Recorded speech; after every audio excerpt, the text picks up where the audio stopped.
Assalamualaikum warahmatullahi wabarakatuh. Semangat pagi dan salam sehat untuk kita semua. Sahabat AP dimanapun Anda berada, jumpa kembali dengan saya Muhtaromi, Bidang Suara pada Persikatan Anggaran dan Perbendaharaan. Pada kesempatan kali ini kita akan membahas mengenai lanjutan dari belajar perpajakan sebagai WAPU, yaitu dengan melakukan simulasi worksheet perpajakan sebagai WAPU. Baik, di hadapan kita sudah terpampang sebuah worksheet perpajakan WAPU yang ini bisa digunakan sebagai bahan latihan oleh bendahara pengeluaran, BPP maupun PPSPM.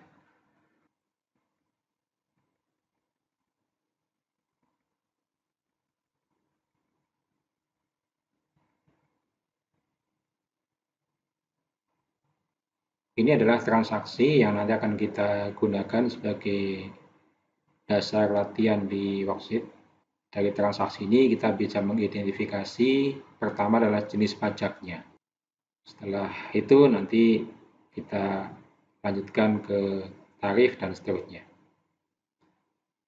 Oke, mungkin kita mulai dulu dengan identifikasi jenis pajaknya ya. Soal nomor 8, membayar tagihan kepada CV Lido untuk penyediaan konsumsi diklat. Ini jasa catering, ini termasuk PPh pasal 23. Kemudian jasa catering termasuk yang dikecualikan dari pengenaan PPN. Sehingga hanya kita kenakan PPh pasal 23 saja. Itu ya untuk identifikasi transaksinya.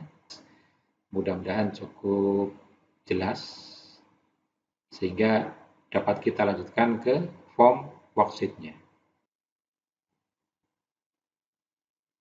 Nah ini form worksheet-nya seperti ini kurang lebih. Soal nomor 8, dibayarkan jasa catering kepada CV Lido sebesar 40 juta.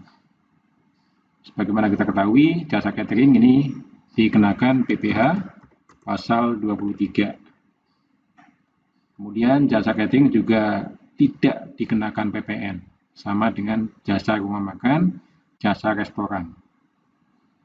Sehingga hanya kita potong PPh pasal 23 saja.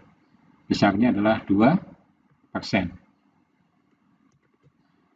Kemudian karena pembayaran tanpa PPN, maka jumlah pembayaran atau jumlah kwitansi itulah sebagai DPP-nya.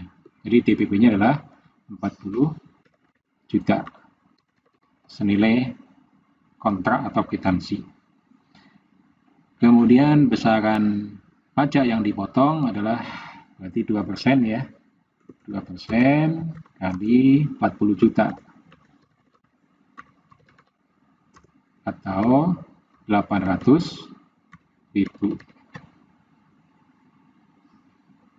Oke, ini pajak yang dipotong adalah 2% kali 40 juta atau 800.000. Kemudian karena jasa catering ini dibayarkan tanggal 11 Januari, maka batas waktu penyetorannya adalah tanggal 18 Januari. Kemudian untuk batas waktu pelaporannya sama dengan yang lain, tanggal 20 Februari. Kemudian kode akun untuk PPh pasal 23 adalah 411124. Bukan 23 ya, karena 23 sudah dipakai oleh PPh pasal 22 impor. Jadi kalau PPh pasal 21 kan 411121. PPh pasal 22 411122. Nah, PPh pasal 23 ini 411124. Kemudian kode jenis setorannya untuk PPh 23 adalah 104. Kemudian disetorkan atas nama Pusdiklat. Kemudian karena jumlah kwitansinya di atas 5 juta, maka kita kenakan materai 10.000. Oke ya, untuk nomor 8 saya kira Sudah jelas. Jadi pembayaran kepada jasa catering tidak dipungut PPN, hanya dipungut PBA pasal 23 sebesar 2%. Karena tidak ada PPN, maka jumlah kwitansi atau nilai kwitansi itu sebagai DPP-nya 40 juta. Kemudian besaran pajak yang dipotong adalah 2% kali 40 juta sama dengan 800.000. Kemudian batas waktu penyetoran tanggal 18 Januari, batas waktu pelaporan 20 Februari, kode akun pajaknya 411124 dan kode jenis setorannya 104. Serta setoran atas namanya atas nama Pusdiklat, dan karena nilai kwitansinya di atas 5 juta, kita tempel materi 10.000. Oke ya, soal nomor 8 saya kira sudah cukup jelas. Bisa kita lanjutkan ke soal nomor 9.